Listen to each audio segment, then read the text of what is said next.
So there's been a whole lot of buzz and, yeah, a fair bit of confusion coming out of India about its new labor codes. What do these rules actually mean for employees and what's changing for companies? Let's break it all down. To really get what's happening now, you have to look at how things used to be. For the longest time, India's labor system was this tangled web of 29 different central laws.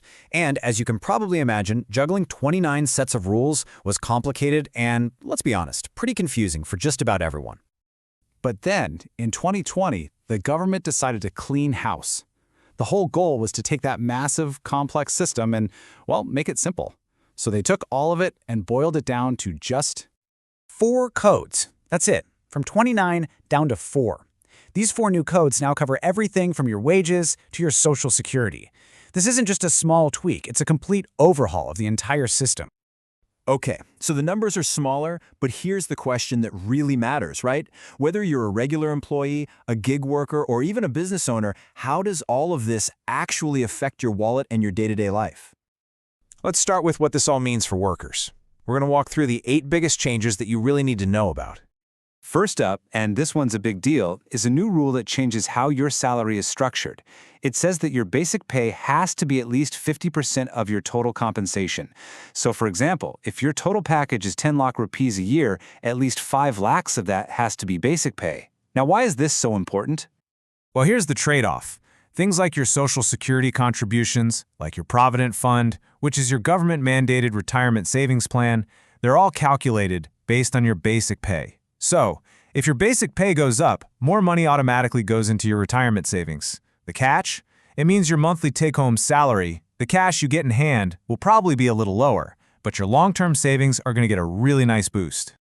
The second huge change is a guaranteed minimum wage for absolutely everyone. And this is a game changer.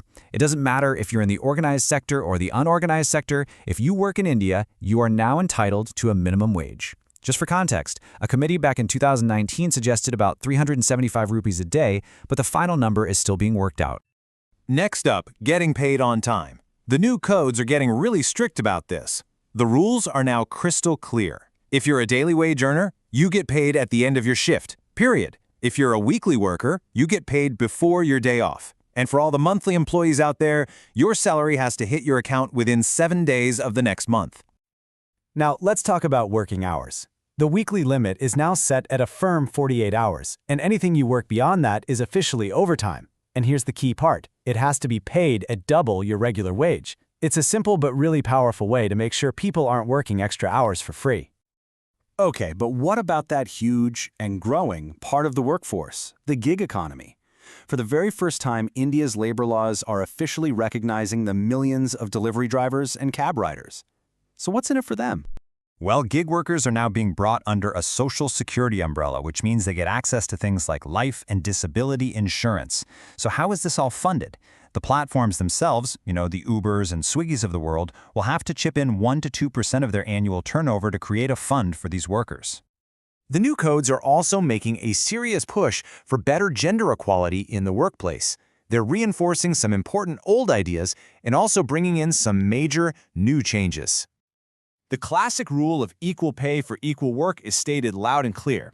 But the really big shift is that restrictions on women working night shifts in places like factories and mines are gone. It's now allowed, but only if 2 very important conditions are met. The employee has to agree to it, and the employer has to provide security for her. Here's another simple but really important new benefit. If you're over 40 years old, your employer is now legally required to give you 1 free health checkup every single year.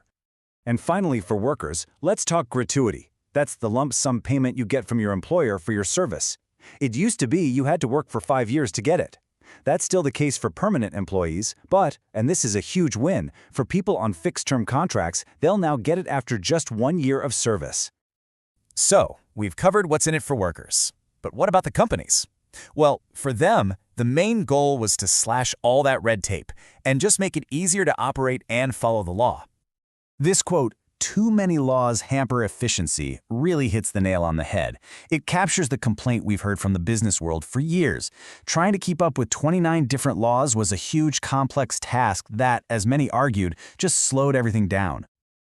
So for employers, the big win here is simplicity.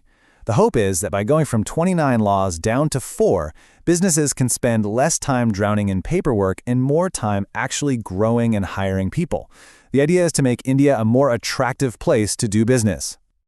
When you step back and look at the whole picture, these new labor codes are really an attempt to strike a brand new and very delicate balance.